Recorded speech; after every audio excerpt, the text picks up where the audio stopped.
거대 의약품 시장으로 꼽히는 중국이 바이오시밀러 빗장을 풀어가는 모습입니다. 중국이 처음으로 바이오시밀러 제품을 허가해줬는데요. 우리나라 기업들의 중국 진출에도 속도감이 붙을 것으로 보입니다. 소재현 기자가 전합니다. 의약품 정책에 보수적인 중국이 바이오시밀러에 관심을 두기 시작했습니다. 중국 국가약품감독관리국은 최근 자국 제약사 포썸파마의 조인트 벤처 회사인 헬리우스 바이오텍의 리툭산 바이오시밀러 HLX01의 시판을 허가했습니다.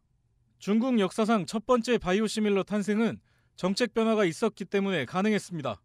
중국은 2015년 바이오 의약품 가이드라인을 만든 이후 2017년 바이오 산업 발전 규획을 내면서 시장 개방에 대한 의지를 보였습니다.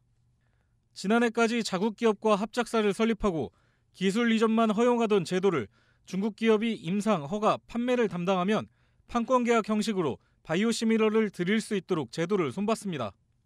합작사를 설립하고 현지화 전략을 취하는 경우에도 프로세스 간소화를 통해 속도감이 붙게 됐습니다. 공교롭게도 이 두 가지 형태는 우리나라 대표 주자인 셀트리온과 삼성 바이오에피스가 취하는 전략과 맞아떨어집니다. 먼저 셀트리온은 일찌감치 중국 기업과 합작사를 설립하고 현지에 공장을 설립하는 방안을 추진해왔는데 이르면 연내 합작사 윤곽이 나올 것으로 보입니다. 삼성 바이오에피스의 경우 중국 3S 바이오, 중국 헬스케어 벤처펀드 운용사 C 브릿지 캐피탈과 파트너십을 통해 판권 이전 형태로 중국 공략에 나섰습니다. 진행 과정에 따라 차이는 있지만 최대 10년이 필요하던 허가 기간이 30% 단축되는 효과가 있을 것으로 예상됩니다. 바이오시밀러 제품을 허가했다는데 큰 의미가 있고요. 중국이 자국 기업을 보호하는 경향이 있지만 가격이 저렴한 바이오시밀러에 대해서는 그래도 긍정적인 접근도 가능할 것으로 보입니다. 우리 돈 190조 원에 달하는 거대한 중국 시장.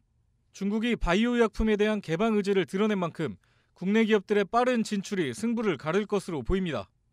머니투데이 방송 소재현입니다.